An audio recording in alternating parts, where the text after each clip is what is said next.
Good morning. Edge for advance സ്റ്റഡീസിൻ്റെ പുതിയ ക്ലാസ്സിലേക്ക് എല്ലാവർക്കും സ്വാഗതം. നമ്മളിന്ന് ഡിസ്കസ് ചെയ്യുന്നത് BRL 106 ഹ്യൂമൻ റിസോഴ്സ് മാനേജ്മെൻറ്റ് എന്ന കോഴ്സിൻ്റെ previous year question paper analysis ആണ്. അപ്പോൾ ആദ്യം നമ്മൾ നോക്കുന്നത് 2025 ഡിസംബറിനുണ്ടായ നമ്മളുടെ എക്സാമിനേഷനുമായിട്ട് ബന്ധപ്പെട്ടിട്ടുള്ളതാണ്. അപ്പോൾ ആദ്യം നമുക്ക് ക്വസ്റ്റ്യൻ പേപ്പർ ഒന്ന് കണ്ടു നോക്കിയാലോ. ക്വസ്റ്റ്യൻ പേപ്പർ നിങ്ങൾ കണ്ടിട്ടുണ്ടോ? ക്വസ്റ്റ്യൻ പേപ്പർ കണ്ടിട്ടില്ലെങ്കിൽ നമുക്കൊന്ന് ക്വസ്റ്റ്യൻ പേപ്പർ കണ്ടു നോക്കാം. ക്വസ്റ്റ്യൻ പേപ്പർ എന്ന് പറഞ്ഞു കഴിഞ്ഞാൽ ഇതാ ഈ രീതിയിലാണ് ഉണ്ടാവുക. നമ്പർ ഓഫ് പേജസ് 6 ഉണ്ട്. നമ്മളുടെ പേപ്പറിൻ്റെ കോഡ് നമ്പർ, ഏതാണ് കോഴ്സ്, ഏത് സമയത്താണുള്ളത് എന്നുള്ളതിനൊക്കെ സംബന്ധിച്ച കാര്യങ്ങളുണ്ട്. അതുപോലെ തന്നെ എത്ര മണിക്കൂറാണ് പരീക്ഷ, എത്ര മാർക്കിനാണ് ഉള്ളത് എന്നുള്ളതുണ്ട്. 3 മണിക്കൂറാണ്, 100 മാർക്കിന് വേണ്ടിയിട്ടാണുള്ളത്. പിന്നെ നമുക്ക് ശ്രദ്ധിക്കേണ്ടുന്ന കാര്യമാണ് ഈ നോട്ട് എന്ന് പറയുന്നത്. അത് എപ്പോഴും നമ്മൾ ക്വസ്റ്റ്യൻ പേപ്പർ കിട്ടിയാൽ ശ്രദ്ധിക്കേണ്ടുന്നൊരു കാര്യമാണ്. അപ്പോൾ അതിൽ പറഞ്ഞിട്ടുണ്ട് അറ്റംപ്റ്റ് എനി 5 ക്വസ്റ്റ്യൻസ്. ഇതിൽ മൊത്തത്തിൽ 8 ചോദ്യങ്ങൾ കൊടുത്തിട്ടുണ്ട്. അതിൽ 5 ചോദ്യങ്ങൾ അറ്റൻഡ് ചെയ്യുക. All questions carry equal mark. എല്ലാ ചോദ്യങ്ങൾക്കും എത്രയാണ്? ഈക്വൽ മാർക്കാണ്. അതായത് 20 മാർക്ക് വെച്ചിട്ടാണ്. അപ്പോൾ 20 × 5 100 മാർക്ക്, അങ്ങനെയാണ് നമുക്ക് കിട്ടുന്നത്. അപ്പോൾ ഇതിൽ ഒന്നാമത്തെ ചോദ്യമുണ്ട്. അപ്പോൾ ഒരു ചോദ്യം നോക്കൂ. ഇപ്പോൾ what is human resource management? Describe the functional and personal objectives in retail. Why do the employee require to retained and motivated? അപ്പോൾ 3 ചോദ്യങ്ങളാണ്. ഈ 3 ചോദ്യത്തിനും കൂടിയിട്ടാണ് ഒന്നാമത്തെ ചോദ്യത്തിന് 20 മാർക്ക്. എങ്ങനെയാണ് ആ 3 ചോദ്യത്തിൻ്റെ മാർക്ക്? ആദ്യത്തെ പോർഷന് 4, പിന്നത്തെ പോർഷന് 8, പിന്നത്തെ പോർഷന് 8, അങ്ങനെയാണ് 20 മാർക്ക് വരുന്നത്. ഇപ്പോൾ രണ്ടാമത്തെ ചോദ്യം അങ്ങനെ തന്നെയാണ്. മൂന്നാമത്തോ നാലാമത്തോ ഒക്കെ ഉണ്ടാവും. അങ്ങനെ എത്ര ചോദ്യങ്ങളുണ്ടാവും? 8 ചോദ്യങ്ങളുണ്ടാവും. പക്ഷേ പിന്നെ നമ്മൾ നോക്കിക്കഴിഞ്ഞ് കഴിഞ്ഞാൽ ക്വസ്റ്റ്യൻ പേപ്പർ അവസാനിച്ചിട്ടുണ്ടാവില്ല. അതിൻ്റെ ഒരു ഹിന്ദി പാർട്ട് ഉണ്ടാവും. അത് നമ്മൾ എന്ത് ചെയ്യേണ്ട? ശ്രദ്ധിക്കേണ്ട. നമ്മൾ ഹിന്ദി മീഡിയത്തിലല്ല എന്നുള്ളതുകൊണ്ട്. അപ്പോൾ നമുക്ക് ഇംഗ്ലീഷ് പോലെയുള്ള കാര്യങ്ങൾ മാത്രം. അപ്പോൾ 3 പേജേ നമ്മളുടെ ക്വസ്റ്റ്യൻ പേപ്പർ ഉള്ളൂ എന്നുള്ളതാണ് അർത്ഥം. 6 പേജ് എന്ന് കണ്ടിട്ട് ബേജാറാവണ്ട എന്നുള്ളതാണ്. Okay, right, yes. അപ്പോൾ നമുക്ക് ആദ്യത്തെ ചോദ്യം നോക്കാം. What is human resource management? Describe the functional and personal objectives in retail. Why do the employee require to be retained and motivated എന്നുള്ളതാണ് നമ്മളുടെ ചോദ്യം വരുന്നത്. ഓക്കെ, അപ്പോൾ ആ ചോദ്യം നമുക്ക് ആൻസർ ചെയ്യാം. അതുമായിട്ട് ബന്ധപ്പെട്ട കാര്യങ്ങൾ ഡിസ്കസ് ചെയ്യാം. Okay, what is HRM? Objectives and retain. എന്താണ് HRM? Process of managing people, staffing, retention, pay performance, change management മുതലായ കാര്യങ്ങളൊക്കെ അതിൽ ഇൻക്ലൂഡഡ് ആണ്. പീപ്പിൾ മാനേജ്മെൻറ്റ് ഫ്രം മാക്രോ പെർസ്പെക്റ്റീവിലാണെന്നുണ്ടെങ്കിൽ collective relationship between management and employee എന്നുള്ളതിനെയാണ് നമുക്ക് HRM എന്ന് വിളിക്കാൻ സാധിക്കുക. ഒരു സ്ഥാപനത്തിലെ ഹ്യൂമൻ റിസോഴ്സിനെ മാനേജ് ചെയ്യുന്ന പരിപാടിയാണ് എന്ത്? HRM എന്നുള്ളത്. അപ്പോൾ അതിൽ ഫങ്ഷണലും പേഴ്സണലും ആയിട്ടുള്ള ഒബ്ജക്റ്റീവ്സ് എന്തൊക്കെയാണെന്നുള്ളത്. ഫങ്ഷണൽ ആയിട്ടുള്ള ഒബ്ജക്റ്റീവ്സ് എന്തൊക്കെയാണ്? Right person at right job and right time. അതുപോലെ തന്നെ ക്വാളിറ്റി പെർഫോമൻസ് ആയിരിക്കണം ഉണ്ടായിരിക്കേണ്ടത്. പ്രോപ്പർ ഇൻഡക്ഷൻ പ്രോഗ്രഷൻ പ്രോഗ്രാംസും നമ്മൾ കൊടുത്തിരിക്കണം. അങ്ങനെയുള്ള ഫങ്ഷണൽ ആയിട്ടുള്ള കുറേ കാര്യങ്ങളുണ്ട്. പേഴ്സണൽ ആയിട്ടുള്ള കാര്യങ്ങളാണെന്നുണ്ടെങ്കിലോ assist personal goals, enhance contribution, maintains and motivate via training മുതലായിട്ടുള്ള കാര്യങ്ങളാണ് അതിൽ വരുന്നത്. എന്തുകൊണ്ടാണ് റീറ്റൻഷൻ എന്ന് പറയുന്നത് ഇമ്പോർട്ടൻ്റ് ആകുന്നത് അല്ലെങ്കിൽ മോട്ടിവേറ്റ് ആകുന്നത് എന്നുള്ളതാണ്. കാരണം ഒരു സ്ഥാപനത്തിലെ എംപ്ലോയി എന്നുള്ളതുകൊണ്ട് ആ സ്ഥാപനത്തിൻ്റെ ബ്രാൻഡ് അംബാസഡറായിട്ട് വർക്ക് ചെയ്യും അവർ. മാത്രമല്ല ലോങ് അവേഴ്സിൽ വർക്ക് ചെയ്യുന്ന ആൾക്കാരാണ്. അതുപോലെ തന്നെ അട്രിഷൻ കുറവായിരിക്കും. ഇമോഷണൽ ആയിട്ടുള്ളൊരു കണക്ഷൻ ഉണ്ടാകും. കസ്റ്റമേഴ്സിനൊരു കോൺഫിഡൻസ് ഉണ്ടാവും. പെർഫോമൻസ് സാറ്റിസ്ഫാക്ഷൻ ഒക്കെ ഉണ്ടാകും എന്നുള്ളതാണ്. In retail front end employee are brand ambassadors who directly interact with the customers. Their motivation directly impart customer satisfaction and business success. പ്രത്യേകിച്ച് നമ്മൾ റീറ്റെയിൽ സെക്ടറിലാവുമ്പോൾ നമ്മൾ റീറ്റെയിൽ എന്ന് പറയാനുള്ള കാരണം എന്താണ്? എൻഡ് കൺസ്യൂമറായിട്ടാണ് നമ്മൾ ഡീൽ ചെയ്യുന്നത്. അപ്പോൾ ആ എൻഡ് കൺസ്യൂമറായിട്ട് ഡീൽ ചെയ്യുന്ന തൊഴിലാളികളും വളരെ ഹാപ്പി ആയിട്ട് ഡീൽ ചെയ്തിട്ടില്ല എന്നാണെന്നുണ്ടെങ്കിൽ നമ്മളെ ബിസിനസ് മൊത്തത്തിൽ നാശമായിട്ട് പോകുമെന്നുള്ളതാണ്. അപ്പോൾ ആ ഒരു പെർസ്പെക്റ്റീവ് വേണം നമ്മൾ ആ ആശയത്തെ അല്ലെങ്കിൽ ചോദ്യങ്ങളെ ആൻസറുകളെ എല്ലാം എന്ത് ചെയ്യാൻ? നമുക്കൊന്ന് എഴുതിയെടുക്കാൻ എന്നുള്ളതാണ്. Okay, right. അപ്പോൾ അടുത്ത ചോദ്യത്തിലേക്ക് പോവാം. അടുത്ത ചോദ്യം എന്ന് പറയുന്നത് രണ്ടാമത്തെ ചോദ്യമാണ്. What is man power planning? How can we make man power planning effective? 20 മാർക്കിൻ്റെ ഒരു ഡയറക്റ്റ് ചോദ്യമാണ്. നമ്മൾ ഉത്തരത്തിലേക്ക് പോവാം. ഉത്തരവുമായിട്ട് ബന്ധപ്പെട്ടിട്ടുള്ള എന്തൊക്കെ ഡീറ്റെയിൽസ് ആണുള്ളത് എന്നുള്ളത് നമുക്ക് നോക്കി നോക്കാം. Okay, right. അടുത്തത് man power planning and effectiveness. എന്താണ് മാൻ പവർ പ്ലാനിങ് എന്ന് പറഞ്ഞു കഴിഞ്ഞാൽ നമ്മളുടെ സ്ഥാപനത്തിൻ്റെ അകത്ത് എത്ര ഹ്യൂമൻ റിസോഴ്സ് തൊഴിലാളികൾ വേണം എന്നതിനെ സംബന്ധിച്ച പ്ലാനിങ്ങുമായിട്ട് ബന്ധപ്പെട്ട കാര്യം. Process of forecasting organisations future HR needs. Right number, right kind, ഏത് വിധത്തിലുള്ള ആൾക്കാർ, right place and right time. It is also called as human resource planning. നമ്മൾ പറഞ്ഞല്ലേ, മാൻ പവർ പ്ലാനിങ് എന്നുള്ള ഒരു പഴയ പേരാണ്, പുതിയ കാലഘട്ടത്തിൻ്റെ പേരെന്താണ്? Human resource planning. ആൻഡ് ഇതിൻ്റെ പ്രോസസ്സ് എന്താണ്?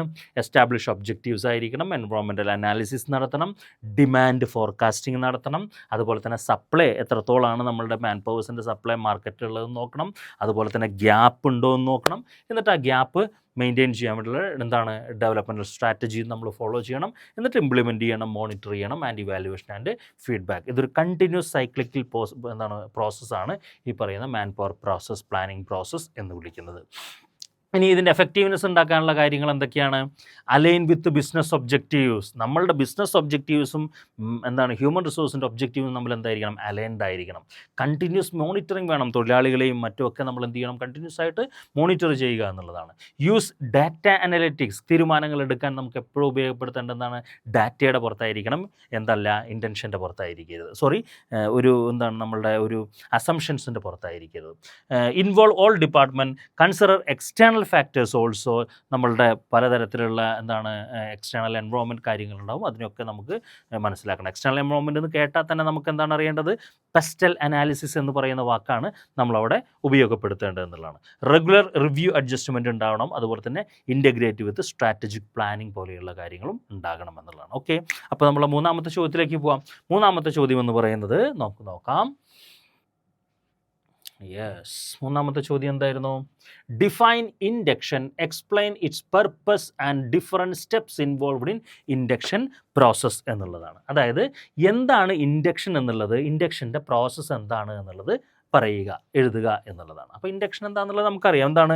ഫെമിലിയറൈസ് ചെയ്യുക, തൊഴിലാളികളെ എവിടെ നമ്മളെ സ്ഥാപനവുമായിട്ട് ബന്ധപ്പെട്ട് ഫെമിലിയറൈസ് ചെയ്യുക എന്നുള്ളതിനെയാണ് ഇൻഡക്ഷൻ എന്ന് വിളിക്കുന്നത്. Process of introducing new employee to organisation, their role and company culture, also called as employee orientation. എന്താണ് ഇതിൻ്റെ ഒരു പർപ്പസ് വരുന്നത്? അല്ലെങ്കിൽ ഒരു വെൽക്കമിങ് ആണ് നമ്മൾ ഇൻഡക്ഷൻ എന്ന് വിളിക്കുന്നത്. എന്താണ് ഇതിൻ്റെ പർപ്പസ്? എംപ്ലോയീസിന് ഒരു ഓറിയൻറ്റേഷൻ കിട്ടും, സ്ഥാപനവുമായിട്ട് ബന്ധപ്പെട്ട് എന്തൊക്കെ കാര്യങ്ങൾ ചെയ്യണവുമായിട്ട് ബന്ധപ്പെട്ട്, താൻ എന്തൊക്കെ കാര്യങ്ങൾ ചെയ്യണം എന്നുള്ളതിനെ കുറിച്ചിട്ടുള്ള റോളുമായിട്ട് ബന്ധപ്പെട്ട ക്ലാരിറ്റി കിട്ടും. ആക്സിലറേറ്റഡ് പ്രൊഡക്ടിവിറ്റി, പെട്ടെന്ന് തന്നെ നമുക്ക് വർക്ക് അറ്റ്മോസ്ഫിയറുമായിട്ട് കൂടുതൽ അടുത്ത് ഇടപഴകാനുള്ളൊരു സാധ്യതയുണ്ടാകും. അതുപോലെ തന്നെ ഒരു കൾച്ചറൽ ഇൻറ്റഗ്രേഷൻ ഉണ്ടാകും, ഈ ഓർഗനൈസേഷണൽ കൾച്ചറുമായിട്ടുള്ള ഒരു ഇൻറ്റഗ്രേഷൻ. അതുപോലെ തന്നെ ലീഗൽ കംപ്ലയിൻസ് ഉണ്ടാകും, ലീഗലി നമുക്ക് കുറേ കാര്യങ്ങൾ, ഫോമുകൾ ഫില്ലപ്പ് ചെയ്യാൻ അതൊക്കെ ഉണ്ടാവും, അത്തരം കാര്യങ്ങളൊക്കെ അവിടെ നടക്കും. സേഫ്റ്റി ആൻഡ് വെൽബീയിങ് ഉണ്ടാവും, ടീം ഇൻറ്റഗ്രേഷൻ ഉണ്ടാവും. അതുപോലെ തന്നെ അത് റീറ്റൻഷൻ, സ്ഥാപനത്തിലേക്ക് തൊഴിലാളികളെ നിരന്തരം കണ്ടിന്യൂസ് ആയിട്ട് നിലനിർത്താൻ സഹായിക്കുകയും ചെയ്യും എന്നുള്ളതാണ്. ആ ഇൻഡക്ഷൻ്റെ പ്രോസസ്സുകൾ എന്തൊക്കെയാണ് എന്നുള്ളതാണ്. പ്രിപ്പറേഷൻ ആൻഡ് പ്ലാനിങ്, എംപ്ലോയിയെ വെൽക്കം ചെയ്യുന്നതുമായിട്ടുള്ള പ്രിപ്പറേഷൻസ് വേണം, അതുമായിട്ടുള്ള പ്ലാനിങ് വേണം. ഇനി അവരെ ശരിക്കും വെൽക്കം ചെയ്യണം, എന്നിട്ട് ഇൻട്രൊഡ്യൂസ് ചെയ്യണം. ഇൻട്രൊഡ്യൂസ് ചെയ്തിട്ട് എന്ത് ചെയ്യണം? പേപ്പർ വർക്ക് പോലെയുള്ള കാര്യങ്ങളുണ്ടാവും. ഇപ്പോൾ തൊഴിലാളിക്ക് കുറേ സൈൻ ചെയ്യാനുണ്ടാകും, കുറേ ഡോക്യുമെൻറ്റുകൾ കൊടുക്കാനുണ്ടാവും, ഫോട്ടോ കൊടുക്കാനുണ്ടാകും, അതുപോലെ തന്നെ സിഗ്നേച്ചർ, അങ്ങനെയുള്ള കുറേ സാധനങ്ങളുണ്ടാവും. അപ്പോൾ ആ കാര്യങ്ങളൊക്കെ പേപ്പർ വർക്ക് ആൻഡ് ഡോക്യുമെൻറ്റേഷൻ ചെയ്യണം. പിന്നെയോ എന്നിട്ട് നമ്മൾ സ്ഥാപനത്തിൻ്റെ വിവിധ പോളിസികളെ കുറിച്ചിട്ടുള്ള ഒരു ഓവർവ്യൂ കൊടുക്കണം. പിന്നെയോ വർക്ക് പ്ലേസിലേക്ക് ഒരു ടൂർ, ഇന്ന സ്ഥലങ്ങളിൽ ഇന്ന സ്ഥാനങ്ങളാണുള്ളത് എന്നൊക്കെ പറഞ്ഞുകൊണ്ട് വർക്ക് പ്ലേസിലേക്ക്, ഇപ്പോൾ ഇവിടെയാണ് HR ഡിപ്പാർട്ട്മെൻറ്റ്, ഇവിടെയാണ് ഹ്യൂമൻ റിസോഴ്സ് ഡിപ്പാർട്ട്മെൻറ്റ്, ഇവിടെയാണ് ഫിനാൻസ് ഡിപ്പാർട്ട്മെൻറ്റ്, ജനറൽ മാനേജർ ഇരിക്കുന്നത് ഇവിടെയാണ്, അങ്ങനെയുള്ള ഒരു ധാരണ കൊടുക്കണം. അതുപോലെ തന്നെ ഡിപ്പാർട്ട്മെൻറ്റിലേക്ക് അവരെ ഇൻട്രൊഡ്യൂസ് ചെയ്യണം, ഡിപ്പാർട്ട്മെൻറ്റ് ഇൻട്രൊഡക്ഷൻ എന്ന് പറയുന്നത്. ജോബിനെ സംബന്ധിച്ചുള്ള ജോബ് ട്രെയിനിങ്ങും അതുപോലെ തന്നെ ഷാഡോയിങ്ങും, എന്തൊക്കെ കാര്യങ്ങൾ ചെയ്യണം എന്നുള്ളതിനെ കുറിച്ചിട്ട് അവർക്ക് പറഞ്ഞു കൊടുക്കാനൊക്കെയുള്ള ഒരു സപ്പോർട്ടീവായിട്ടുള്ള സിസ്റ്റം ഉണ്ടായിട്ടുണ്ടാവണം. അതുപോലെ അസൈൻ മെൻറ്റർ ബഡ്ഡി ഉണ്ടാകണം. ഇപ്പോൾ സീനിയർ ആയിട്ടുള്ള ഒരാളെ എന്ത് ചെയ്യണം? അവിടുത്തെ കാര്യങ്ങൾ പറഞ്ഞ് മനസ്സിലാക്കാനും സംശയങ്ങൾ ദൂരീകരിക്കാനൊക്കെ ഉണ്ടാവും. സംശയങ്ങൾ ദൂരീകരിക്കാനൊക്കെ വേണ്ടി അസൈൻ ചെയ്ത് കൊടുക്കണം. മെൻറ്റർ ബഡ്ഡി ആയിട്ടുള്ള ഒരു സംവിധാനം ഉണ്ടാക്കണം. അതുപോലെ തന്നെ റെഗുലറായിട്ടുള്ള ചെക്ക്-ഇൻസ് ഉണ്ടാവണം. ആ തൊഴിലാളിയുമായിട്ട് പുതിയതായിട്ട് വന്നുള്ള ആളായതുകൊണ്ട് അവരെന്ത് ചെയ്യണം? റെഗുലർലി ക്ലോസ് വാച്ച് ചെയ്യണം. അതുപോലെ തന്നെ ഫീഡ്ബാക്ക് കളക്ഷൻ കൊടുക്കണം അവരുടെ അടുത്ത് നിന്നുള്ളതാണ്. ഇതൊരു കണ്ടിന്യൂസ് പ്രോസസ്സാണ്. ഓവർ ഫസ്റ്റ് ഫ്യൂ വീക്സ്, ആദ്യത്തെ കുറച്ച് വീക്കുകളിൽ ഇതിങ്ങനെ കണ്ടിന്യൂസ് ആയിട്ട് എന്ത് ചെയ്യണം? നമ്മൾ ശ്രദ്ധിച്ചുകൊണ്ടേയിരിക്കണം എന്നുള്ളതാണ്. എങ്കിലാണ് തൊഴിലാളിക്ക് പെട്ടെന്ന് തന്നെ ഒരു വർക്ക് അറ്റ്മോസ്ഫിയറുമായിട്ടൊക്കെ ബന്ധപ്പെട്ട് ഒരു അറ്റാച്ച്മെൻറ്റും കാര്യങ്ങളും ഉണ്ടാവുള്ളൂ എന്നാണ്. അടുത്ത നാലാമത്തെ ചോദ്യം, discuss common barriers in effective communication in an organization. How can these barriers overcome? കമ്മ്യൂണിക്കേഷനുമായിട്ട് ബന്ധപ്പെട്ട ബാരിയേഴ്സ് എന്തൊക്കെയാണ്, ആ ബാരിയേഴ്സിനെ ഓവർകം ചെയ്യാനുള്ള മെത്തേഡുകൾ എന്തൊക്കെയാണ് എന്നുള്ളതിനെ സംബന്ധിച്ചാണ് ചോദ്യം. നമ്മൾ ഓൾറെഡി ഡിസ്കസ് ചെയ്തിട്ടുള്ളൊരു മാറ്ററാണ് കമ്മ്യൂണിക്കേഷൻ ബാരിയേഴ്സ് ആൻഡ് സൊല്യൂഷൻസ്. എന്തൊക്കെയാണ് കമ്മ്യൂണിക്കേഷൻ ബാരിയേഴ്സ്? ഫിസിക്കലായിട്ടുള്ള കമ്മ്യൂണിക്കേഷൻ ബാരിയേഴ്സ് ഉണ്ട്. ഏതൊക്കെയാണ്? Distance, noise, poor infrastructure. ഞാനിവിടെയും മറ്റാൾ കുറേ അപ്പുറത്തുമാണ്, അപ്പോൾ ഡിസ്റ്റൻസാണ്. അപ്പോൾ ആ കമ്മ്യൂണിക്കേഷൻ ചിലപ്പോൾ ശരിയാവണമെന്നില്ല. ചിലപ്പോൾ നമ്മൾ ടെലിഫോണിലൂടെയാവും, പക്ഷേ ആ ഇൻഫ്രാസ്ട്രക്ചർ, ആ കണക്ഷൻ ചിലപ്പോൾ ശരിയാവണമെന്നില്ല. അതിനെയൊക്കെയാണ് നമ്മൾ ഫിസിക്കലായിട്ടുള്ളതെന്ന് വിളിക്കുന്നത്. വേറെ ഒന്ന് സെമൻറ്റിക് ആയിട്ടുള്ള ബാരിയേഴ്സ്, ലാംഗ്വേജ് ബാരിയേഴ്സ് എന്നുള്ളതാണ്. ഞാൻ ചില ജാർഗൺസ് ഉപയോഗിക്കും, കോംപ്ലക്സ് വേർഡുകൾ ഉപയോഗിക്കും. അതൊക്കെ ചിലപ്പോൾ എനിക്കോ എൻ്റെ തരത്തിൽ വർക്ക് ചെയ്യുന്ന ആൾക്കാർക്ക് മാത്രമേ മനസ്സിലാവുന്നുള്ളൂ, സാധാരണക്കാർക്ക് മനസ്സിലാവണമെന്നില്ല. അത് പ്രത്യേക തരത്തിലുള്ള ഒരു മീനിങ് അതിന് കൊടുക്കുന്നത് അവർക്ക് മനസ്സിലായിക്കൊള്ളണമെന്നില്ല എന്ന് പറയുന്ന പ്രശ്നങ്ങളുണ്ടാകും. സൈക്കോളജിക്കലായിട്ടുള്ളൊരു ബാരിയർ ഉണ്ടാവും. ഒരാൾ നമ്മളെ മുന്നിൽ സംസാരിക്കാൻ വരുമ്പോൾ തന്നെ നമുക്ക് അവരെക്കുറിച്ചൊരു പ്രിജുഡീസ്, മുൻധാരണ, മുൻവിധിയൊക്കെ ഉണ്ടാവും. ഇയാൾ പറയുന്ന മൊത്തം നുണയായിരിക്കും, അല്ലെങ്കിൽ ഇയാൾ പറയുന്ന മൊത്തം തട്ടിപ്പായിരിക്കും, അല്ലെങ്കിൽ ഇയാളെ വിശ്വസിക്കാൻ കൊള്ളില്ല, ഇയാളല്ലെങ്കിൽ കുറേ തള്ളും. ഇപ്പോൾ അങ്ങനെയൊക്കെ പറഞ്ഞുകൊണ്ട് നമ്മൾ മുൻവിധിയോടുകൂടി സമീപിക്കുകയാണെന്നുണ്ടെങ്കിൽ അയാൾ പറയുന്ന കുറേ കാര്യങ്ങൾ നമുക്ക് മിസ്സായി പോകാനുള്ള സാധ്യതയുണ്ട്. അത് ഇമോഷൻ, പെർസെപ്ഷനൊക്കെ അതിനെ നെഗറ്റീവായിട്ട് ബാധിക്കും. ഓർഗനൈസേഷനിലായിട്ടുള്ള കുറേ കാര്യങ്ങളുണ്ട്. എന്താണ്? ഹൈറാർക്കി, ഓർഗനൈസേഷൻ്റെ ചിട്ടവട്ടങ്ങൾ, മേലുദ്യോഗസ്ഥൻ, കീഴുദ്യോഗസ്ഥൻ പോലെയുള്ള സാധനങ്ങൾ. അങ്ങനെയുള്ള കാര്യങ്ങളും നമ്മളുടെ എന്തുണ്ടാക്കും? കമ്മ്യൂണിക്കേഷനെ ഒരു സുഖകരമല്ലാതെയാക്കും. ഇൻഫർമേഷൻ ഓവർലോഡ്, ഒരുപാട് ഇൻഫർമേഷൻ പറയുകയാണ്. ഇപ്പോൾ ഞാൻ ഇത് ഒരു ഹാഫ് ആൻ അവർ ക്ലാസ്സിന് പകരം ഒരു 5-6 മണിക്കൂർ ക്ലാസ്സായിട്ട് പറയുകയാണെന്നുണ്ടെങ്കിൽ എന്തായിപ്പോവും? കമ്മ്യൂണിക്കേഷനെ കുറിച്ചിട്ടൊക്കെ ഭയങ്കര ഒരുപാട് ഇൻഫർമേഷൻ കിട്ടും. അപ്പോൾ കിട്ടുന്ന ആൾക്ക് അത് സ്വാംശീകരിക്കാൻ, അതിനെ അണ്ടർസ്റ്റാൻഡ് ചെയ്യാൻ, ഇൻ്റർപ്രറ്റ് ചെയ്യാനൊന്നും സാധിക്കാൻ പറ്റാത്ത അവസ്ഥയിലായി പോകും. കൾച്ചറൽ ഡിഫറൻസ് ഉണ്ടോ നമുക്കറിയാം. കൾച്ചർ പരമായിട്ടുള്ള ഭാഷകൾ ഉപയോഗിക്കും, ആക്ഷൻസ് ഉപയോഗിക്കും. അപ്പോൾ കൾച്ചർ പരമായിട്ട് ഡിഫറെൻറ്റ് ബാക്ക്ഗ്രൗണ്ടിൽ നിന്നുള്ള ആൾക്കാരാണെന്നുണ്ടെങ്കിൽ പലതരത്തിലുള്ള മിസ് മാച്ചുകളും മിസ്കമ്മ്യൂണിക്കേഷൻസും കോൺഫ്ലിക്റ്റുകളൊക്കെ ഉണ്ടാകാനുള്ളൊരു സാധ്യതയുണ്ട്. അതുപോലെ തന്നെ ലാക്ക് ഓഫ് ക്ലാരിറ്റി ഉണ്ട് എന്നാണെന്നുണ്ടെങ്കിൽ എന്തുണ്ടാവും? കമ്മ്യൂണിക്കേഷൻ കൃത്യമായിട്ട് നടക്കില്ല. പുവർ ലിസണിങ് ആണെന്നുണ്ടെങ്കിലും കമ്മ്യൂണിക്കേഷൻ കൃത്യമായിട്ട് നടക്കില്ല. അതുപോലെ തന്നെ സ്റ്റേറ്റസ് ഡിഫറൻസ് ഉണ്ട്, ഡോമിനൻ്റ് ആയിട്ടുള്ള ഒരു പവർ ഡിഫറൻസ് ഒക്കെ ഉണ്ട് എന്നാണെന്നുണ്ടെങ്കിലും കമ്മ്യൂണിക്കേഷൻ കൃത്യമായിട്ട് നടക്കുന്നില്ല. അപ്പോൾ ഇതിനെങ്ങനെയാണ് നമുക്ക് എന്ത് ചെയ്യുക? സോൾവ് ചെയ്യാൻ സാധിക്കുക? സോൾവ് ചെയ്യണമെന്നുണ്ടെങ്കിൽ അല്ലെങ്കിൽ ഓവർകം ചെയ്യണമെന്നുണ്ടെങ്കിൽ നമ്മൾ ശ്രദ്ധിക്കേണ്ടുന്ന കാര്യങ്ങൾ എന്തൊക്കെയാണെന്ന്. ഓപ്പൺ ആൻഡ് ട്രാൻസ്പെറൻറ്റ് കമ്മ്യൂണിക്കേഷൻ ഉണ്ടാവണം. ഓപ്പൺ ആയിരിക്കണം, വെൽക്കമിങ് ആയിരിക്കണം, സംശയങ്ങളുണ്ടെങ്കിൽ ചോദിക്കാനുള്ള അവസരങ്ങൾ ഉണ്ടാവണം, അങ്ങനെ ആയിരിക്കണം. ക്ലിയർ കോണ്ടെക്സ്റ്റും ബാക്ക്ഗ്രൗണ്ടും ആയിരിക്കണം. വ്യക്തമായിട്ടുള്ള കാര്യമാണ് പറയാൻ പാടുള്ളൂ. യൂസ് സിമ്പിൾ ലാംഗ്വേജ്, സാധാരണക്കാർക്ക് മനസ്സിലാവുന്ന ഭാഷയായിരിക്കണം. പ്രാക്ടീസ് ആക്റ്റീവ് ലിസണിങ്, ലിസണറുടെ ഭാഗത്തു നിന്നുണ്ടാവണം ഒരു ആക്റ്റീവ് ലിസണിങ്. വേറെ കാര്യങ്ങളിലൊന്നും ശ്രദ്ധ ചെലുത്താതെ ഇതിലേക്ക് ശ്രദ്ധ ചെലുത്തുന്ന രീതിയിലേക്കുള്ള കാര്യങ്ങൾ ചെയ്യണം. എഫക്റ്റീവ് കമ്മ്യൂണിക്കേഷൻ ചാനലായിരിക്കണം ഉണ്ടാവേണ്ടുന്നത്. ഫേസ് ടു ഫേസ് ആണോ, ഓൺലൈൻ ആണോ, ഏത് മാധ്യമമാണോ നമ്മൾ ഉപയോഗിക്കുന്നത് എന്നുള്ളത്.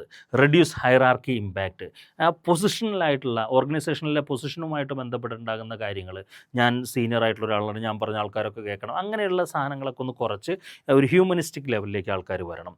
കമ്മ്യൂണിക്കേഷൻ സ്കില്ലുണ്ടായിരിക്കണം, അതുമായിട്ട് ബന്ധപ്പെട്ട ട്രെയിനിങ് കൊടുക്കണം. അങ്ങനെ തന്നെ ഇംപ്ലിമെൻറ്റ് ഫീഡ്ബാക്ക് മെക്കാനിസം ഉണ്ടാവണം. ഞാൻ പറയുന്ന കാര്യങ്ങൾ നിങ്ങൾക്ക് മനസ്സിലായോ ഇല്ലേ എന്ന് എനിക്കറിയാൻ വേണ്ടിയിട്ട് ഒരു ഫീഡ്ബാക്ക് മെക്കാനിസം വളരെ ശക്തമായിട്ടുണ്ടാവണം. കൾച്ചറൽ സെൻസിറ്റിവിറ്റി ട്രെയിനിങ് ഉണ്ടാവണം. ഡിഫറെൻറ്റ് കൾച്ചറിൽ നിന്ന് വരുന്ന ആൾക്കാരായതുകൊണ്ട് ഒരു പൊതു കൾച്ചർ എന്നുള്ള അർത്ഥത്തിലേക്ക്, അല്ലെങ്കിൽ മറ്റു കൾച്ചറുകളെ റെസ്പെക്റ്റ് ചെയ്യുന്ന രീതിയിലേക്ക് പെരുമാറാനുള്ള ട്രെയിനിങ് നമുക്ക് എന്ത് ചെയ്യണം? സ്വായത്തമാക്കണം. ആൻഡ് റെഗുലർ ടീം മീറ്റിംഗ് ഉണ്ടാവണം. അപ്പോൾ ടീം മീറ്റിംഗ് ഉണ്ടാകുന്ന ഒരു ഗുണം എന്താണെന്ന് പറഞ്ഞു കഴിഞ്ഞാൽ ടീം മെമ്പേഴ്സൊക്കെ ഒരുമിച്ചിരിക്കുകയും അവർക്ക് സ്വാഭാവികമായിട്ടൊരു സിംഗിൾ കൾച്ചർ വരികയും പരസ്പരം അറിയാനൊക്കെയുള്ള ഒരു സാധ്യതയുണ്ടാവും. അത് അവരുടെ കമ്മ്യൂണിക്കേഷൻ എന്തെയും കൂടുതൽ എഫക്റ്റീവ് ആക്കും എന്നുള്ളതാണ്. ഇതൊക്കെയാണ് കമ്മ്യൂണിക്കേഷൻ ബാരിയേഴ്സ് മറികടക്കാനുള്ള പ്രധാനപ്പെട്ട തന്ത്രങ്ങൾ എന്നുള്ളതാണ്. ഓക്കെ, അടുത്ത ചോദ്യം നോക്കാം. അടുത്ത ചോദ്യം അഞ്ചാമത്തെ ചോദ്യം yes, explain reward system in retailing, explain different types of rewards with examples. Reward system, അതിൻ്റെ എക്സാമ്പിൾസ് പറയുക എന്നുള്ളതാണ് പറഞ്ഞിട്ടുള്ളത്. അപ്പോൾ അത് നമുക്ക് നോക്കാം. യെസ്, അപ്പോൾ റിവാർഡ് സിസ്റ്റം ആൻഡ് അതിൻ്റെ എക്സാമ്പിൾസ് എന്തൊക്കെയാണ്. എന്താണ് reward system? System of റിക്കഗ്നൈസിങ് compensating employees for their contribution and performance. ഒരു തൊഴിലാളി റീറ്റെയിൽ സെക്ടറിൽ പണിയെടുക്കുന്നത് കൊണ്ട് അയാൾക്ക് തിരിച്ചു കൊടുക്കുന്ന ബെനിഫിറ്റിനെ വിളിക്കുന്ന പേരാണ് റിവാർഡ് എന്നുള്ളത്. അതൊരു മോട്ടിവേറ്റിംഗ് ആയിട്ടുള്ള ഘടകമാണ്. റീറ്റെയിൽ എക്സാമ്പിൾസ് എന്തൊക്കെയാണെന്ന് ചോദിച്ചു കഴിഞ്ഞാൽ സെയിൽസ് കമ്മീഷൻ, ടാർഗറ്റ് മീറ്റ് ചെയ്ത് കഴിഞ്ഞാൽ കമ്മീഷൻ കൊടുക്കുന്ന പരിപാടിയുണ്ട്. എംപ്ലോയീസിന് ഡിസ്കൗണ്ട് പ്രോഡക്റ്റ് കൊടുക്കും, അല്ലേ? ഒരു റീറ്റെയിൽ ഷോപ്പാണ്, അപ്പോൾ സൂഡിയോയിലാണ്. അപ്പോൾ സൂഡിയോയിലത്തെ എംപ്ലോയീസിന് അവിടെയുള്ള ഷർട്ടോ പാൻറ്റോ അല്ലെങ്കിൽ ചുരിദാറൊക്കെ എടുക്കുകയാണെന്നുണ്ടെങ്കിൽ, ചുരിദാർ ഉണ്ടാവുമെന്ന് എനിക്കറിയില്ല, ലേഡീസ് വെയേഴ്സൊക്കെ എടുക്കുകയാണെന്നുണ്ടെങ്കിൽ 10% ഡിസ്കൗണ്ട് പോലെയുള്ള സാധനങ്ങൾ ഉണ്ടാവും. അതുപോലെ തന്നെ റെക്കഗ്നിഷൻ സർട്ടിഫിക്കറ്റ്സുകൾ കൊടുക്കുക, പ്രൊമോഷണൽ ഓപ്പർച്യൂണിറ്റികൾ കൊടുക്കുക, സ്കിൽ ഡെവലപ്മെൻറ്റ് പ്രോഗ്രാമുകൾ അറ്റൻഡ് ചെയ്യാനുള്ള അവസരങ്ങൾ കൊടുക്കുക, ഫ്ലെക്സിബിളായിട്ടുള്ള ഷിഫ്റ്റ്, ഇപ്പോൾ ഒരു 6 മണിക്കൂർ ഷിഫ്റ്റ്, 8 മണിക്കൂർ ഷിഫ്റ്റ് ഒക്കെ ആണെന്നുണ്ടെങ്കിൽ സ്ഥാപനം ചിലപ്പോൾ 10-16 മണിക്കൂർ വർക്ക് ചെയ്യുന്നുണ്ടാവും. അപ്പോൾ ആ ഷിഫ്റ്റിലുള്ള ഒരു ഫ്ലെക്സിബിലിറ്റി, സ്കെഡ്യൂളിങ്ങിലുള്ള ഒരു ഫ്ലെക്സിബിലിറ്റി ഒക്കെ കൊടുക്കുക എന്നുള്ളതാണ്. ഇനി എന്തൊക്കെയാണ് ഫിനാൻഷ്യൽ റിവാർഡുകൾ എന്നുള്ളത് നോക്കി നോക്കാം. ഫിനാൻഷ്യൽ റിവാർഡും ഉണ്ട്, ഫിനാൻഷ്യൽ പരമല്ലാത്ത നോൺ ഫിനാൻഷ്യൽ റിവാർഡുകളുണ്ട്. അതെന്തൊക്കെയാണെന്ന് നോക്കാം. ഫിനാൻഷ്യൽ റിവാർഡ് എന്ന് പറഞ്ഞാൽ പൈസയുമായിട്ട് ബന്ധപ്പെട്ടിട്ടാണ്. ബേസിക് സാലറി, വേജ്, അങ്ങനെയുള്ള കാര്യങ്ങൾ, ബോണസ്, അത് പെർഫോമൻസിൻ്റെ ബേസിലായിരിക്കും. ഇൻസെൻറ്റീവ്സ് ഉണ്ടാവും, അത് സെയിൽസ് കമ്മീഷൻ പോലെയുള്ള സാധനങ്ങളാണ്. പ്രോഫിറ്റ് ഷെയറിംഗ് ഉണ്ടാവും, ചിലപ്പോൾ കമ്പനിയുടെ സക്സസ് അതുമായിട്ട് ബന്ധപ്പെട്ടായിരിക്കും. ഓവർ ടൈം പേസ് ഉണ്ടാവും. ഓവർ ടൈം OT എന്നാണ് സാധാരണ വിളിക്കുക. ഓവർ ടൈം ബെനിഫിറ്റുകൾ, അത് എക്സ്ട്രാ അവേഴ്സ് വർക്ക് ചെയ്യുമ്പോൾ എന്ത് ചെയ്യണം, അഡീഷണൽ ബെനിഫിറ്റുകൾ കൊടുക്കേണ്ടി വരും. അതുപോലെ തന്നെ നോൺ ഫിനാൻഷ്യൽ റിവാർഡുകളുണ്ട്. എന്തൊക്കെയാണ്? Recognition, employee of the week, employee of the month പോലെയുള്ള സാധനങ്ങൾ, അവാർഡ് കൊടുക്കുക, കരിയറിൽ ഗ്രോത്ത് കൊടുക്കുക, കരിയറിലേക്ക് വിവിധ ഓപ്പർച്യൂണിറ്റീസ് ഗ്രോ ചെയ്യാനുള്ളത് കൊടുക്കുക, അതുമായിട്ട് ബന്ധപ്പെട്ടിട്ടുള്ള ട്രെയിനിങ് കൊടുക്കുക, പ്രോഗ്രാമുകൾ, ഫ്ലെക്സിബിളായിട്ടുള്ള ഷെഡ്യൂൾ കൊടുക്കുക, ബെറ്റർ എൻവയോൺമെൻറ്റ് കൊടുക്കുക, ജോബ് എൻറിച്ച്മെൻറ്റ്. നമുക്കറിയാമല്ലേ ജോബ് എൻറിച്ച്മെൻറ്റ് എന്ന് പറഞ്ഞാൽ എന്താണ്? നിലവിലുള്ള ജോബിലേക്ക് എന്താണ് വിവിധ അധികാരങ്ങളും അതുപോലെയുള്ള സാധനങ്ങളും കൊടുക്കുന്നതിനാണ് ജോബ് എൻറിച്ച്മെൻറ്റ്. വെർട്ടിക്കലായിട്ടുള്ളതാണ്. അതുപോലെ തന്നെ വർക്ക് ചെയ്യുന്ന സ്ഥലത്ത് മൈക്രോ മാനേജ്മെൻറ്റ് നടത്താതെ അവർക്ക് സ്വന്തമായിട്ട് വർക്ക് ചെയ്യാനുള്ള ഒരു സ്വാതന്ത്ര്യം, ഓട്ടോണമി കൊടുക്കുക എന്നുള്ളതാണ്. എന്തുകൊണ്ടാണ് റിവാർഡ് ബെറ്റർ ആവാനുള്ള കാരണം? കാരണം റിവാർഡ് എപ്പോഴും തൊഴിലാളികളെ മോട്ടിവേറ്റ് ചെയ്യും, അവരെ പെർഫോമൻസിനെ ഇമ്പ്രൂവ് ചെയ്യും, അതുപോലെ തന്നെ അവരവിടുന്ന് പിരിഞ്ഞു പോകുന്നത് കുറയും. മാത്രമല്ല മികച്ച ആൾക്കാർ നമ്മളെ സ്ഥാപനത്തിലേക്ക് അട്രാക്റ്റ് ചെയ്യപ്പെടും. മാത്രമല്ല സ്ഥാപനത്തിൽ പോസിറ്റീവായിട്ടുള്ളൊരു കൾച്ചർ ഉണ്ടാകും. സ്വാഭാവികമായിട്ടുള്ള കൾച്ചർ നമ്മളെ ഓർഗനൈസേഷന് പ്രോഫിറ്റബിളായി മാറും എന്നുള്ളതാണ്. ഓക്കെ, അടുത്തത് നോക്കൂ. അടുത്തത് 6ാമത്തെ ചോദ്യമാണ്. 6ാമത്തെ ചോദ്യം നമ്മൾ ചോദിക്കുന്നത്, 1 സെക്കൻഡ്. 6ാമത്തെ ചോദ്യം, discuss briefly the traditional modern approaches of performance appraisal methods. Traditional ആയിട്ടുള്ള ആൻഡ് മോഡേൺ ആയിട്ടുള്ള പെർഫോമൻസ് അപ്രൈസൽ മെത്തേഡ്സിനെ കുറിച്ച് എഴുതാനാണ് നമ്മളുടെ അടുത്ത് പറഞ്ഞിരിക്കുന്നത്. നമുക്കറിയാവുന്ന കാര്യമാണ് അല്ലേ? ഓക്കെ, ഇപ്പോൾ ട്രഡീഷണൽ മെത്തേഡ്സ് നോക്കുന്നത് എപ്പോഴും പാസ്റ്റ് പെർഫോമൻസ് ആണ്. Modern methods past as well as and future മെത്തേഡ്സും കൂടി, ഫ്യൂച്ചർ എബിലിറ്റിയും കൂടി അതിനകത്ത് പരിശോധിക്കുക എന്നുള്ളതാണ്. അപ്പോൾ എന്തൊക്കെയാണ് traditional method? Ranking method, paired ranking method. അതായത് നമ്മൾ റാങ്കിങ് മെത്തേഡ് എന്ന് പറഞ്ഞാൽ തൊഴിലാളികളെ ഒരു എൻ്റെ ഡിപ്പാർട്ട്മെൻറ്റിൽ 10 പേരുണ്ട്, അപ്പോൾ ഏറ്റവും ബെസ്റ്റ് ആൾക്ക് 1, ഏറ്റവും ബെസ്റ്റ് ആൾക്ക് 10 അങ്ങനെ കൊടുക്കുക. പെയ്ഡ് റാങ്കിങ് ആണെന്നുണ്ടെങ്കിൽ ഓരോ ആൾക്കാരുമായിട്ട് പെയർ ചെയ്തിട്ട് ഏറ്റവും ബെസ്റ്റ് ആയിട്ട് ഏറ്റവും കൂടുതൽ പ്ലസ് കിട്ടിയിരിക്കുന്ന ആരാണോ അവരെ നമുക്ക് ടോപ്പായിട്ട് കണക്കാക്കുന്ന paired test. Compare with each other എന്നുള്ളതാണ്. ഗ്രാഫിക് റേറ്റിംഗ് സ്കെയിൽ എന്ന് പറഞ്ഞാൽ rate on dimensions, quantity, quality, dependability മുതലായിട്ടുള്ള കാര്യങ്ങൾ. ക്രിട്ടിക്കൽ ഇൻസിഡൻസ് മെത്തേഡ് എന്ന് പറഞ്ഞാൽ record specific good or bad examples, എന്നിട്ട് അതിൻ്റെ പുറത്തായിരിക്കണം നമ്മൾ എന്ത് ചെയ്യുന്നത്, ഒരു വ്യക്തിയെ അനലൈസ് ചെയ്യേണ്ടത്. SI മെത്തേഡ് എന്ന് പറഞ്ഞു കഴിഞ്ഞാൽ സൂപ്പർവൈസർ എന്ത് ചെയ്യും, ഒരു പാരഗ്രാഫ് പോലെയുള്ള സാധനം എഴുതും, എന്നിട്ട് അത് സബ്മിറ്റ് ചെയ്യുന്നതാണ് SI മെത്തേഡ് എന്നുള്ളത്. Modern method 360 degree appraisal. ഒരു തൊഴിലാളി ആരോടൊക്കെ ബന്ധപ്പെട്ട് നിൽക്കുന്നോ ആ ബന്ധപ്പെട്ട് നിൽക്കുന്ന എല്ലാ ആൾക്കാരും ആ തൊഴിലാളിയെ എന്ത് ചെയ്യുക, അസസ് ചെയ്യുക. അത് കസ്റ്റമർ ഉണ്ടാവും, ചിലപ്പോൾ മാനേജർ ഉണ്ടാവും, ചിലപ്പോൾ സൂപ്പർവൈസർ ഉണ്ടാവും, ചിലപ്പോൾ വെൻഡർ ഉണ്ടാവും, ചിലപ്പോൾ പിയർ ഗ്രൂപ്പ് ഉണ്ടാവും, അങ്ങനെ സകല ആൾക്കാരും. MBO മാനേജ്മെൻറ്റ് ബൈ ഒബ്ജക്റ്റീവ് എന്ന് പറഞ്ഞാൽ ഒരു ടീമിലേക്ക് റെസ്പോൺസിബിലിറ്റി വരുന്ന സമയത്ത് പാർട്ടിസിപ്പേറ്റീവായിട്ട് ആ റെസ്പോൺസിബിലിറ്റിയെ ഷെയർ ചെയ്തെടുക്കുകയും എന്നിട്ട് അതിൻ്റെ കമ്മിറ്റ്മെൻറ്റ് പൂർത്തീകരിച്ചിട്ടുണ്ടോ എന്ന് നോക്കുകയും ചെയ്യുന്നത്. സെറ്റ് ഗോൾ, മെഷർ അച്ചീവ്മെൻറ്റ്സ് എന്ന് പറയുന്ന രീതി. Bars, behavioural anchored rating scale എന്ന് പറയുന്നുണ്ട്. അത് സ്പെസിഫിക് ബിഹേവിയറാണ്. അത് ഓരോ റേറ്റിങ്ങിനനുസരിച്ചുകൊണ്ടും ഓരോ സംവിധാനങ്ങൾക്കനുസരിച്ചുകൊണ്ട് റേറ്റ് ചെയ്യുന്നതിനാണ് ബാർസ് മെത്തേഡ് എന്ന് വിളിക്കുന്നത്. അസസ്മെൻറ്റ് സെൻറ്റേഴ്സ് കൃത്യമായിട്ട് തൊഴിലാളികളെ അസസ് ചെയ്യാൻ വേണ്ടിയിട്ട് ഒരു ഡിപ്പാർട്ട്മെൻറ്റ് അകത്ത് ഉണ്ടാക്കുന്ന ഒരു സ്പെഷ്യലൈസ്ഡ് ഇൻസ്റ്റിറ്റ്യൂട്ട് പോലെയുള്ളതിനെയാണ് നമ്മൾ അസസ്മെൻറ്റ് സെൻറ്റേഴ്സ്. മൾട്ടിപ്പിൾ ഇവാലുവേറ്റേഴ്സ് ഉണ്ടാവും, മൾട്ടിപ്പിൾ ടെക്നിക്കുകൾ യൂസ് ചെയ്യും. സൈക്കോളജിക്കൽ അപ്രൈസൽ മെത്തേഡ് ഉണ്ട്, assess potential and capabilities. And self appraisal method ഉണ്ട്, എംപ്ലോയി ഇവാലുവേറ്റ് ഓൺ പെർഫോമൻസ് എന്ന് പറയുന്ന രീതിയും അതിനകത്തുണ്ട് എന്നുള്ളതാണ്. ഇതൊക്കെയാണ് modern methods and past method. Past methods എപ്പോഴും നമ്മളെ പാസ്റ്റ് പെർഫോമൻസ് ആണ്. ട്രഡീഷണൽ മെത്തേഡ് പാസ്റ്റ് പെർഫോമൻസ് ആണ് നോക്കുക. Modern method continuous feedback and development oriented ആയിരിക്കും എന്നുള്ളതാണ്. ഓക്കെ, അടുത്തത് 7ാമത്തെ ചോദ്യം. ഏഴാമത്തെ ചോദ്യം എന്താണെന്നുള്ളത് നമുക്ക് നോക്കിയാലോ. Yes, what is human resource information system, explain the steps involved in implementation of HIRS in organisation എന്നുള്ളതാണ്. 20 മാർക്ക് ഒറ്റ ചോദ്യം, അതിനകത്ത് സബ് ചോദ്യങ്ങളൊന്നുമില്ല. ഓക്കെ, അപ്പോൾ അത് നോക്കി നോക്കാം. Yes, definition, human resource information system, integrated system to collect, store, process, analyze HR data. അതിനെയാണ് നമ്മൾ ഇൻഫർമേഷൻ സിസ്റ്റം എന്നുള്ള അർത്ഥത്തിൽ വിളിക്കുന്നത്. അതിൻ്റെ ഇംപ്ലിമെൻറ്റേഷൻ എന്താണ്, സ്റ്റെപ്പുകൾ എന്തൊക്കെയാണെന്നുള്ളത് നമുക്കറിയാം. ഒരു നീഡ് വേണം, അതുപോലെ തന്നെ ഡിഫൈൻ ഗോൾ ആൻഡ് ഒബ്ജക്റ്റീവ്സ് വേണം, നമുക്ക് ഒരു ടീമിനെ ഇംപ്ലിമെൻറ്റ് ചെയ്യണം, എന്നിട്ട് ചൂസ് റൈറ്റ് സൊല്യൂഷൻ എടുക്കണം, data migration, configuration, customisation, testing, training, live, post implementation പോലെയുള്ള സ്റ്റെപ്പുകളും അതിൻ്റെ അകത്തുണ്ട്. അതുപോലെ തന്നെ കീ കോമ്പണൻസ് എന്താണെന്ന് പറഞ്ഞു കഴിഞ്ഞാൽ അതിനകത്ത് എംപ്ലോയി ഉണ്ട്, അതായത് ഇൻപുട്ടുകളുണ്ട്, ഔട്ട്പുട്ടുകളുണ്ട്, സോഫ്റ്റ്വെയറുകളുണ്ട്, അതുപോലെ തന്നെ നമ്മളുടെ എന്തൊക്കെയുണ്ട്, ഡാറ്റാബേസ് മാനേജ്മെൻറ്റുമായിട്ടുള്ള സിസ്റ്റംസ് ഉണ്ട്. ഇതെല്ലാം തന്നെ അതിൻ്റെ കീ കോമ്പണൻസ് എന്നുള്ളതാണ്. ഇനി വേറൊരു പെർസ്പെക്റ്റീവ് പറഞ്ഞു കഴിഞ്ഞാൽ എംപ്ലോയി ഡാറ്റാബേസ് ഉണ്ട്, പേറോൾ മാനേജ്മെൻറ്റ് ഉണ്ട്, റിക്രൂട്ട്മെൻറ്റ് സംവിധാനമുണ്ട്, ട്രെയിനിങ്ങുമായിട്ട് ബന്ധപ്പെട്ടുണ്ട്, പെർഫോമൻസ് മാനേജ്മെൻറ്റ് ഉണ്ട്, അറ്റൻഡൻസ് അതിൽ ചെയ്യാൻ പറ്റും, ആൻഡ് ബെനിഫിറ്റ് അഡ്മിൻ എന്നൊക്കെ പറയുന്ന രീതിയിലേക്കുള്ള കാര്യങ്ങൾ അതിനകത്തുണ്ട് എന്നുള്ളതാണ് HRISുമായിട്ട് ബന്ധപ്പെട്ട് നമുക്ക് പറയാനുള്ളത്. അടുത്തത് ലാസ്റ്റ് ചോദ്യമാണ്, എട്ടാമത്തെ ചോദ്യം. എട്ടാമത്തെ ചോദ്യം സാധാരണ ഒരു ചോദ്യം ഉണ്ടാവും, അതിന് 4 ഓപ്ഷൻസ് ഉണ്ടാവും, അതിൽ 2 എണ്ണം എഴുതുക എന്നുള്ളതാണ്, ഓരോന്നും 10 മാർക്കിന്. അപ്പോൾ ഷോർട്ട് നോട്ട് എഴുതുക എന്നുള്ളതാണ്. Job evaluation, new trends in recruitment, on the job training, McGregor's, X and Y theory, ഇങ്ങനെ 4 ചോദ്യങ്ങളാണുള്ളത്. അപ്പോൾ നമുക്കിതിൽ നിന്ന് എന്ത് ചെയ്യാം, ബെസ്റ്റായിട്ടുള്ള ചോദ്യങ്ങളെ നമുക്ക് തിരഞ്ഞെടുക്കാം എന്നുള്ളതാണ്. അപ്പോൾ ഇതിൽ നോക്കൂ, ഇതിൽ 4 ഉത്തരങ്ങളും നമ്മൾ കൊടുത്തിട്ടുണ്ട് എന്നുള്ളതാണ്. ജോബ് ഇവാലുവേഷൻ എന്താണ്? ജോബ് ഇവാലുവേറ്റ് ചെയ്യുക എന്നുള്ളതാണ്. Process of determining relative worth of jobs for compensation. അതിന് നമ്മൾ ഉപയോഗിക്കുന്ന മെത്തേഡാണ് റാങ്കിങ് മെത്തേഡ് ഉണ്ട്, ക്ലാസിഫിക്കേഷൻ ഉണ്ട്, പോയിൻറ്റ് ഫാക്ടർ ഉണ്ട്, ഫാക്ടർ കമ്പാരിസൺ ഉണ്ട്. എന്തുകൊണ്ടാണ്? റെഡ്യൂസ് സാലറി ഇൻഇക്വാലിറ്റീസ് കുറയ്ക്കും, standardised pay structure, help in selection and harmonious jobs എന്നുള്ളതാണ്. അതാണ് നമ്മളുടെ ഒന്നാമത്തെ ചോദ്യം എന്ന് പറയുന്നത്. രണ്ടാമത്തെ ചോദ്യം എന്താണെന്നുള്ളത് നമുക്ക് നോക്കി നോക്കാം. ന്യൂ ട്രെൻഡ്സ് ഇൻ റിക്രൂട്ട്മെൻറ്റ് എന്നുള്ളതാണ്. അപ്പോൾ ന്യൂ ട്രെൻഡ്സ് ഇൻ റിക്രൂട്ട്മെൻറ്റ് എന്താണെന്നുള്ളത് നമുക്ക് നോക്കാം. അത് സോഷ്യൽ മീഡിയ റിക്രൂട്ട്മെൻ്റ് ഉണ്ട്, വീഡിയോ ഇൻ്റർവ്യൂസ് ഉണ്ട്, ഗെയിമിഫിക്കേഷൻ ഉണ്ട്, വിർച്വൽ റിയാലിറ്റി ജോബ് റിവ്യൂസ് ഉണ്ട്, ഡൈവേഴ്സിറ്റി ഫോക്കസ്ഡ് ഉണ്ട്, AI പവേർഡ് സ്ക്രീനിങ് ഉണ്ട്, എംപ്ലോയി ബ്രാൻഡിങ് ഉണ്ട്, മൊബൈൽ റിക്രൂട്ട്മെൻ്റ് ഉണ്ട്, റെഫറൽ പ്രോഗ്രാംസ് ഉണ്ട്, ഗിഗ് എക്കോണമി വർക്കേഴ്സ് ഉണ്ട്. നമ്മളുടെ സ്വിഗ്ഗി സൊമാറ്റോ പോലെയുള്ള സംവിധാനങ്ങൾക്കാണ് നമ്മൾ ഗിഗ് എക്കോണമി എന്നുള്ള അർത്ഥത്തിൽ വിളിക്കുന്നത്. ഓൺ ദ ജോബ് ട്രെയിനിങ് എന്ന് വിളിക്കുന്നത് ആ ജോലി ചെയ്തുകൊണ്ടിരിക്കുമ്പോൾ തന്നെയുള്ള ട്രെയിനിങ്ങുമായിട്ട് ബന്ധപ്പെട്ടിട്ടാണ്. അത് ജോബ് റൊട്ടേഷൻ ഉണ്ട്, മെൻറ്ററിങ് ഉണ്ട്, അപ്രൻറ്റിഷിപ്പ് ഉണ്ട്. മെൻറ്റർ എന്ന് പറഞ്ഞാൽ ഒരു മെൻറ്റർ മെൻറ്റി ഉണ്ടായിരിക്കും. അപ്രൻറ്റിഷിപ്പ് എന്ന് പറഞ്ഞാൽ അണ്ടർ സ്കിൽഡ് വർക്കർ ആയിരിക്കും, അവർ ഒരു ഡിപ്പാർട്ട്മെൻറ്റിൽ വർക്ക് ചെയ്യുകയും ചെയ്യുന്നുണ്ടാവുക.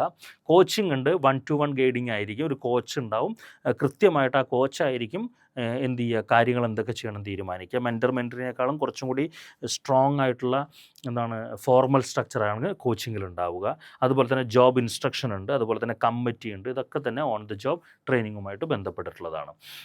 ഇനി മഗ്രിഗറിൻ്റെ തിയറി X ആൻഡ് Y ഉണ്ട്. നമുക്കറിയാം X എന്ന് പറഞ്ഞാൽ ഇൻറ്റു മാർക്കാണ്. അതിലെന്താണ് പറയുന്നത്? മനുഷ്യർ എന്ന് പറഞ്ഞു കഴിഞ്ഞാൽ ലേസിയാണ്, മാത്രമല്ല വർക്കൊന്നും ചെയ്യാൻ താല്പര്യപ്പെടാത്ത ആൾക്കാരാണ്. അപ്പോൾ അവരെന്ത് ചെയ്യണം? കൺട്രോൾ ചെയ്യണം, സൂപ്പർവൈസ് ചെയ്യണം, എങ്കിൽ മാത്രമാണ് അവർക്കൊരു മോട്ടിവേഷൻ കിട്ടുള്ളൂ എന്ന് പറയണം. അതോറിറ്റേറിയൻ എന്ന് പറയുന്ന ടൈപ്പിലുള്ള ഒരു കോൺസെപ്റ്റാണ് അവിടെ. എന്നാൽ തിയറി Y എന്ന് പറയുന്നത് മനുഷ്യർ സ്വാഭാവിക സെൽഫ് മോട്ടിവേറ്റഡ് ആയിട്ടുള്ള വർക്കെല്ലാം എൻജോയ് ചെയ്യുന്ന തരത്തിലുള്ള ആൾക്കാരാണ്, ക്രിയേറ്റീവാണ്. അതുകൊണ്ട് ഒരു പാർട്ടിസിപ്പേറ്റീവ് സ്റ്റൈലിലുള്ള സംവിധാനങ്ങളാണ് അവിടെ വേണ്ടുന്നത്. Modern retail prefers theory Y four better engagement and productivity എന്നുള്ളതും നമുക്ക് പറയണം എന്നുള്ളതാണ്. അപ്പോൾ ഇതൊക്കെയാണ് നമ്മളുടെ ക്വസ്റ്റ്യൻ പേപ്പർ അനാലിസിസുമായിട്ട് ബന്ധപ്പെട്ട് 2025 ഡിസംബറിൽ നടന്ന എക്സാമുമായിട്ട് ബന്ധപ്പെട്ട് നമുക്ക് പറയാനുള്ളത്. അപ്പോൾ അടുത്ത ഒരു ക്വസ്റ്റ്യൻ പേപ്പറുമായിട്ട് നമുക്ക് നെക്സ്റ്റ് ക്ലാസ്സിൽ കാണാം. അതുമായിട്ട് ബന്ധപ്പെട്ട കാര്യങ്ങൾ നമുക്ക് ആ ക്ലാസ്സിൽ ഡിസ്കസ് ചെയ്യാം. അതുവരേക്കും ബൈ.